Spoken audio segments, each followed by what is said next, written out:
지역의 이슈를 속 시원히 풀어보는 헬로우 이슈토크입니다.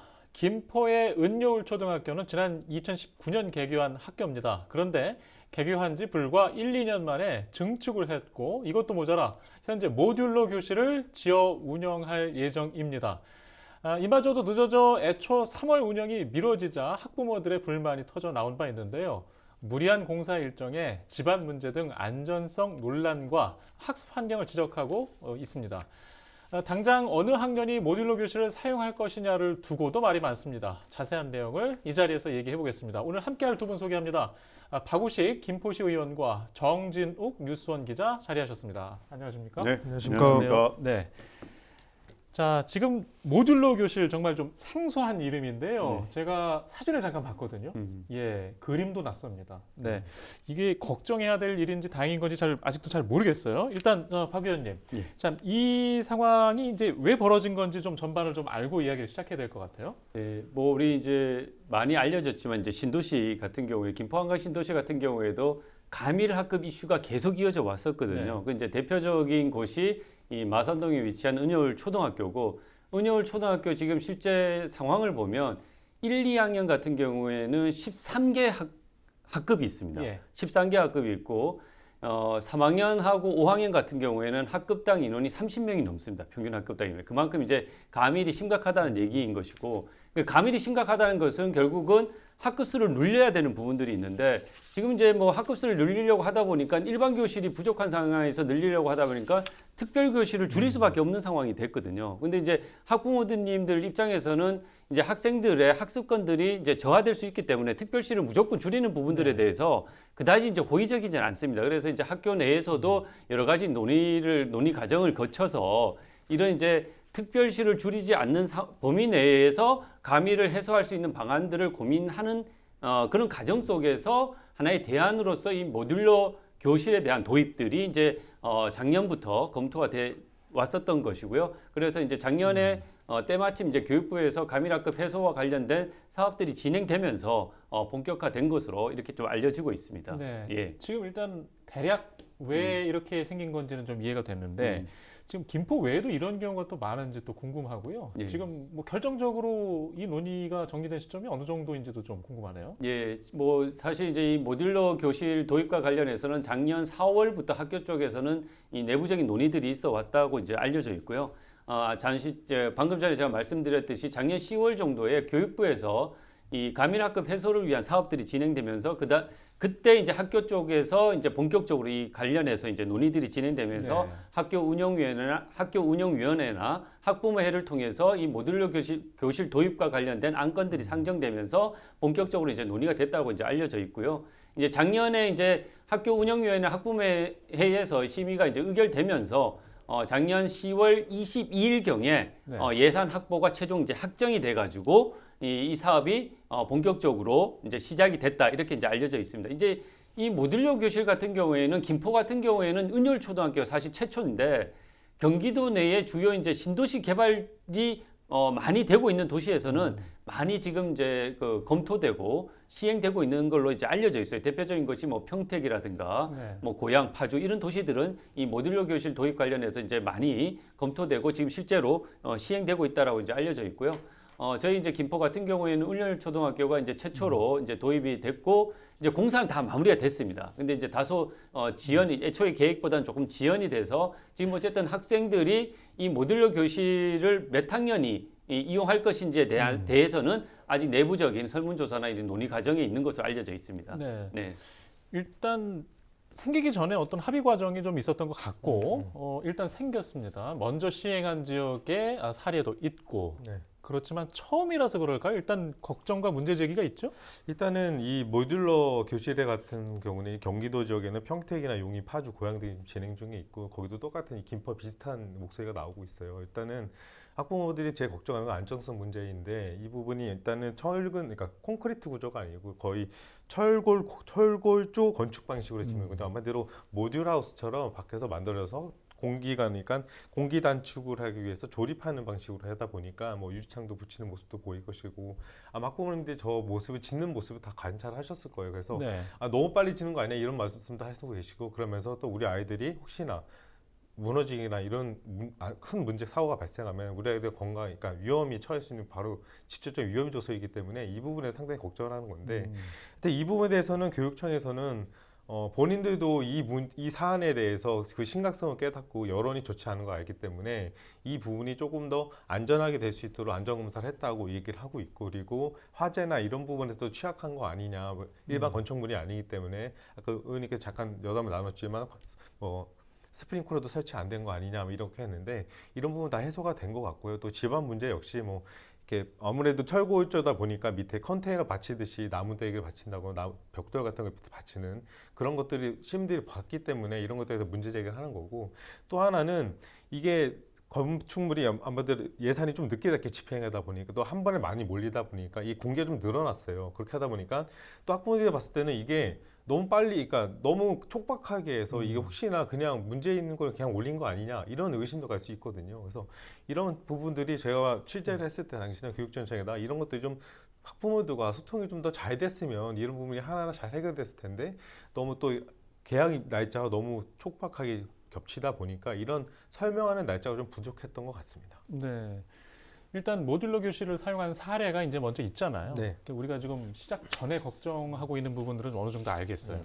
하지만 좀 지내면서 어떤 학습 환경에서 발생한 문제라든가 걱정들도 궁금한데 그런 이야기들을 좀 살펴볼 게 있을까요? 일단 학부모들 같은 경우는 이 모듈러 교수를 하다 보니까 아무래도 공간을 좀 더 많이 차지하게 예. 되다 보니까 학교 운동장이 좁아져서 아이들이 운동할 수 있는 공간이 없어졌다. 아하, 이런 부분에 예. 일단 지적을 하나 해주시고, 그리고 아무래도 이 철골조다 보니까 아무래도 이 좀 안 좋은 물질 써서 아이들 공기질에 문제가 있는 거 아니냐라고 했는데, 제가 이제 그 인천교육청, 김포 교육청한테 교육청에 물어봤는데 주식회사 유창 ENC라는 곳에서 네. 이 문제에 대해서 전반적으로 이 검사를 다 한 것 같아요. 안전지대 다 해서 학교 측에다 내보냈고, 이제 학교 측에다 이제 학부모들에게 통지물 아마 나눠줄 걸로 지금 예상이 돼 있습니다. 그래서 전체적으로는 집안이나 이 모든 것들이 문제가 되지 않았고, 스프링클러 그리고 소방에 관련된 것도 건축물이 아니라 소방법에 적용이 안 되지만 그에 준하도록 검사를 했는데 문제는 없다 이렇게 표현을 했고, 그 또 하나는 이 과밀 해소, 그러니까 과밀학급이라고 이제 시장님께서 얘기하셨는데, 이 과밀학급이라는 거는 학급당 32명, 32명 했을 때면 과밀학급을 하는데, 이제 취재를 해보니까 3월달 지금 현재 29일이죠. 3월 30일 날 기준으로 해서 1학년은 총 학생 수가 355명이고요. 학급수가 13개, 그리고 급별 학생 수가 27.3명입니다. 그리고 2학년은 총 학생 수가 383명에 학급수가 13명, 그리고 급별 학생 수가 29.5. 그 가장 많은 학년이 학급별 학생 수가 3학년이거든요. 3학년은 306명에 학급수가 10개, 그리고 학급별 학생 수가 30.6으로서 다 30대 밑으로 내려가서 그러니까 교육지원청의 입장에서는 과밀학급이 아니라 과대학급이다. 그러니까 학생 수가 많아서 그렇게 보이는 거지만 32명 평균 학생 수가 32 이하이기 때문에 과밀학급은 아니다 이렇게 판단을 하고 있습니다. 그래서 이런 네. 학습권이나 이런 문제에 대해서도 좀 더 학부모들의 의견은 청취하겠지만 이 부분에서 좀 더 지혜롭게 해결하는 문제가 필요하다. 왜냐하면 아까 의원님께서 최초에 지적하신 대로 갑자기 인원수가 늘어나다 보니까 갑자기 저런 모듈러 모듈 교실도 생기다 보니까 이런 부분에 있어서 부모들하고 좀 이렇게 소통이 좀 더 부족했던 거 아니냐 이렇게 판단이 됩니다. 네. 박 의원님, 지금 이제 모듈러 교실 사용이 당초 계획보다 좀 늦어졌잖아요. 네네. 검증 과정에 좀 불신이 있었던가요? 그 애초에는 이제 저도 이제 김포 교육지원청을 통해서 확인해 보니까 이제 3월 5일 날 이제 완공을 해서 이제 입주 사용할 수 있도록 하는 것이 이제 계획이 돼 있었는데 이제 거기에 대해서는 일정 늦어졌던 예. 부분들이죠. 이제 교육청의 입장은 그런 것 같아요. 일단은 모듈러 교실에 대한 개념 우리 아까 기자님도 말씀해 주셨지만 이게 이제 외부 공장에서 제작이 돼가지고 그 제작된 이 교실의 형태를 가져와서 이제 그 학교 운동장에다가 이제 새롭게 이제 설치를 하는 개념인데 제가 알아본 바로는 이 모듈러 교실이라는 이걸 제작하는 회사가 국내에 많지가 않다고 하더라고요. 예. 그리고 이제 조달청에 등록된 회사, 검증된 등록된 회사도 또 많지 않고 그러다 보니까 최근에 이 모듈러 교실에 대한 수요는 늘어나는데 공급할 수 있는 검증된 회사는 상대적으로 적다 보니까 이게 어쨌든 적절한 시기에 제대로 공급되지 못하는 측면도 있었던 것 같고요. 그 다음에는 그 교육청 입장에서는 일단 계약 방식, 당시 이제 계약을 할 때 제일 처음에 이제 애초에는 이제 그 입찰 방식으로 진행됐는데 네. 입찰로 진행하다 보니까 거기에 응찰한 회사가 없어가지고 유찰이 됐었답니다. 그러니까 유찰이 되다 보니까 당연히 이제 그 유찰되고 그 다음에는 수의 계약 방식으로 진행이 되다 보니까 이 계약 과정이 또 늘어지게 된 거죠. 연기가 된 거죠. 예. 이런 어떤 전반적인 상황들과 맞물려서 이 사실 이제 준공 시점들이 이제 늘어질 수밖에 없었고, 그러니까 그렇게 되다 보니까 학교에서 이제 학부모님들한테 알려졌었던 준공일과 보다도 이제 늦춰지니까 학부모님들은 거기에 대한 어떤 또 불신도 이제 예. 생기는 수밖에 없었던 상황인 것이고요.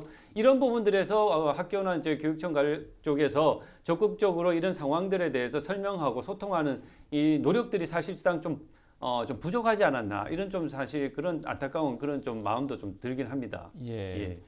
뭐 좀 늦은 감이 없지는 않지만 이제 학부모 설문조사도 좀 진행되고 있죠. 예, 예.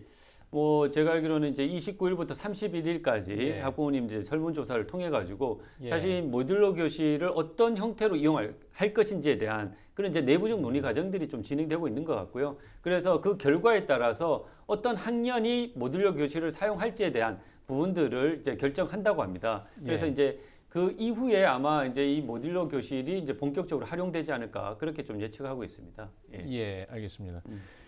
자, 이제 모듈러 교실이 이게 임시 시설로 봐야겠죠? 아마 예, 그렇습니다. 예. 그러면 뭐 언제까지 사용할지에 대한 좀 계획도 좀 알고 싶은데 지금 뭐 이후에 뭐 증축 계획이나 이런 것들이 나와 있는 게 있습니까? 네, 일단은 김포 교육지원청에다 문의한 결과 2023년도 대비 증축 사업 12개실을 지금 진행 중이고요. 2023년 2월에 준공 예정입니다. 현재 2020년 3월 현재 설계를 준비 중에 있고요. 그리고 신설학교 관련돼서는 김포교육지원청에 확인해 보니까 이 한강서 신도시 마산동 같은 경우는 대규모 공동주택 입주가 거의 완료됐고, 그리고 학교 신설을 위한 신규 입주에 대한 세대수 요건이 좀 미충족한다. 그래서 초등학교 신설 같은 경우는 신규 입주가 약 4천에서 6천 세대여야 되고, 그리고 기존 입주 세대는 신설 세대 요건에 미포함되기 때문에 네.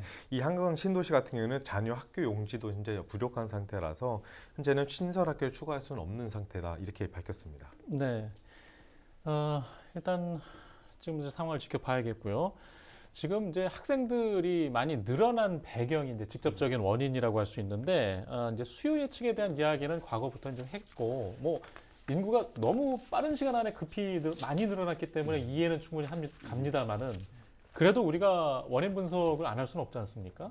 자, 수요 예측이나 어떤 문제적 시각에 대해서 지역에서는 어떤 시선이 형성되고 있습니까? 예, 뭐 전반적으로 이제 교육청이라든가 이런 학생 수요 예측에 대한 부분들이 문제가 있었다라는 얘기들은 뭐 과거부터 나왔었지만 현재도 유효한 얘기라고 볼 수 있는 것이고요. 사실 이제 김포 같은 경우에는 서울과 바로 접해 있는 도시고, 그러니까 네. 한강 신도시가 조성이 되면서 사실 이제 서울에 직장을 둔 젊은 부부들이 사실 많이 입주를 했거든요. 그러다 보니까 사실 교육청에서 예상했던 것보다도 훨씬 많은 학생들이 사실 이제 학교 이제 수요로 이제 잡히게 되는 상황이 이제 생기다 보니까 가밀 합급 문제가 이제 계속적으로 이제 있어 왔던 부분들이고, 앞으로도 이제 사실 이제 더 걱정되고 문제가 되는 것은 이 지금 그 초등학교뿐만 아니라 중학교 가밀, 네. 그 다음에 이제 고등학교 부족 이런 것과 다 맞물려서 지금 사실 김포 전체의 어떤 문제점으로 지금 대두가 되고 있는 상황이거든요. 그래서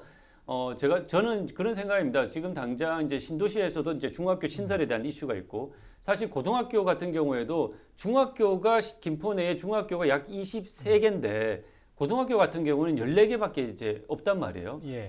그러면 절대적인 고등학교 수가 부족한 상황이다 보니까 김포에서 중학교를 졸업하는 학생들이 김포에 있는 고등학교를 진학하지 못하는 상황이 생길 수밖에 없는 상황이 생겼다라고 저는 판단을 하고요. 그렇기 때문에 지금 우리가 어떤 이 가밀학급 문제를 해결하는 데 있어 가지고 초등학교 가밀뿐만 아니라 장기적으로 이 학생들이 중학교, 고등학교 진학하는 과정에서의 학교 부족 문제를 지금부터 미리 선제적으로 대응을 해나갈 필요가 있다. 저는 그렇게 생각하고, 당장 심각한 이 장기 주기의 중학교 신설이나 고천 신곡지구의 중학교 신설 문제는 빨리 교육청과 머리를 맞대고 해결 방안을 우리가 찾아야 된다라는 말씀을 좀 드리고 싶습니다. 네. 예. 그러네요. 당장 뭐 학교 배정뿐만이 아니라 중학교, 고등학교 부족 문제가 이게 또 심각하게 여겨집니다. 일단 그 수요 예측 관련돼서 학부모들의 불만, 물론 뭐 과거를 보는 것도 중요하고요. 하지만 지금 현재 지금 해법이 있어야 되지 않습니까? 교육청에 내놓는 해법들의 답답함을 갖고 있는 학부모들이에요. 뭐 원하는 어떤 해법도 제시하고 있습니까? 일단은 뭐 학부모들 같은 경우에는 우리 예. 아이가 좀 더 가까운 곳에 그리고 안전한 곳에 다니기 원하잖아요. 특히 이 모듈러 학교 같은 경우에는 이 건축물이 이렇게 콘크리트 규정에 탄탄하지 못하다고 학부모들이 인식하고 있기 때문에 이 부분은 어쨌든 아까 의원님께서 말씀하신 대로 수요 조사나 이런 조사를 해서 어떻게 활용할 것인지 이 부분 좀 더 운용의 위를 발휘해야 된다고 보고 있고요.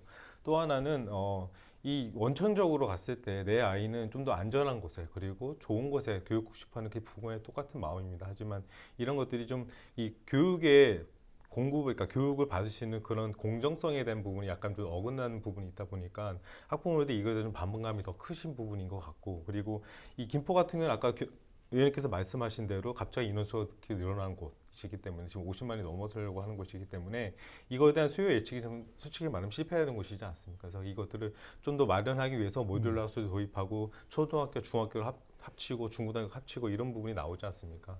그래서 이런 것들이 좀 더 학부모들과 대화를 많이 해서 공론화시켜서 이 부분이 좀 더 서로가 맞출 수 있는 곳에 했으면 좋겠다는 것도 있고요. 그리고 공동 통합구역 같은 경우도 이게 해제하거나 설정하는 것이 상당히 만만치가 않습니다. 예를 들어서 아파트 단지 하나만 보고서라도 그 안에서 또 이쪽으로 가는 자기와 가까운 곳에 가고 싶은 부모도 있고 아니면 또 다른 곳에 가고 싶은 부모도 있거든요. 그래서 그 교육청의 입장에서는 그 누구의 손을 들어주기에는 상당히 애매한 부분이 있는 거죠. 하지만 이거를 또 부모들과 또 대화를 통해서 하겠다는 게 이제 교육정책의 입장인 것 같은데 하여튼 이번에 이 은율초 같은 경우는 좀 더 학부모들과 대화를 통해서 좋은 방안을 마련하겠다 이런 입장을 내놨었습니다. 네.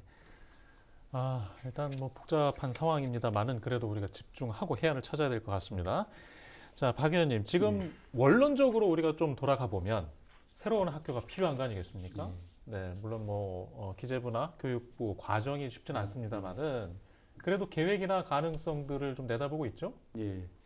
뭐 아까 제가 잠깐 말씀을 드렸듯이 김포 이제 초등학교 감일 같은 경우에 예. 이게 그 초등학교 감일 이제 초등학교 학생 수가 많다라는 것은 그만큼 이제 우리 김포 관내에서 중학교 진학하는 학생 수가 많다라는 얘기가 될 수밖에 없잖아요. 그렇다 보니까 이 중학교 신설의 문제들은 우리가 맞물려 가지고 같이 이제 고민을 해야 되는 부분들이 있다라고 생각을 하고 이제 단 이제 초등학교 신설 같은 경우에는 지금 이제 제가 관련 담당 부서를 통해서 이 은율초 인근의 입학 예정 학생 수에 대한 자료를 제가 이제 받아보니까요. 2023년도 같은 경우는 326명 입학 예정 학생 수입니다. 2024년에는 266명, 2025년에 약간 늘어났다가 277명, 2026년에 229명, 2027년에 224명으로 점차 줄어드는 거거든요. 이건 무슨 얘기냐면은 제가 봤을 때는 이게 초등학교 신설 같은 경우에는 이것은 이제 전체적으로 초등학교 입학 예정 학생 수들이 이제 줄어드는 부분들이 있고 그다음에 어쨌든 초등학교 신설에 필요한 학교 부지가 지금 사실 이제 신도시 내에서 초등학교 같은 경우에는 통학 거리가 굉장히 중요하거든요. 네. 애들이 어리기 때문에 1.5km 반경 내에서 학교의 통학 구역을 이제 설정하는 부분들이 있다 보니까 그 구역 내에서 새롭게 학교를 짓는다라는 것은 제가 봤을 때 현실적으로 좀 어려운 부분들이 있기 때문에 이 부분들은 어쨌든 뭐 중축이라든가 아니면 인근 초등학교와 좀 유기적인 협조를 통해 가지고 공동 통합 구역을 설정하는 방식으로 해서 가미를 최대한 이 축소시켜 나가는 어떤 그런 해법들을 우리가 적극적으로 모색할 필요가 있다라는 생각이 들고요. 그 다음에 우리가 지금 김포 같은 경우에는 가장 시급하게 고민해야 될 부분들이 저는 이 중학교 신설과 그 다음에 고등학교 입학 수요에 대해서 우리가 어떻게 이 수요들을 감당해 나갈 것인가에 대한 고민들을 지금부터 좀 더 우리가 적극적으로 논의를 해나가야 된다라고 저는 이제 생각을 하고 있습니다. 네. 예. 박 의원님, 이제 학부모들이 네. 언급했던 공동 통학 구역을 해제해달라. 이것도 대안이 될 수 있을까요? 그러니까 이제 그런 부분들도 같이 우리가 지역사회 내에서 같이 이제 고민을 해봐야 될 부분들이라고 생각하고요. 어쨌든 은효초등학교 인근에 솔토초나 이제 구례초가 있거든요. 그래서 그런 부분들을 우리가 같이 솔토초나 구례초등학교의 학급 수용 가능한 어떤 인원들이나 이런 것들을 이제 고려해가지고 어쨌든 은효초의 가미를 좀 더 줄여 나갈 수 있는 방안들을 같이 좀 고민해 볼 필요는 있지 않나 생각됩니다. 네. 알겠습니다. 지금 모두의 해안이 좀 필요한 상황인 것 같습니다. 중요한 이야기인데요. 저희도 예의주시하고 또 새로운 소식 나오면 전해드리도록 하겠습니다. 이슈토크 오늘 순서는 여기까지입니다. 감사합니다.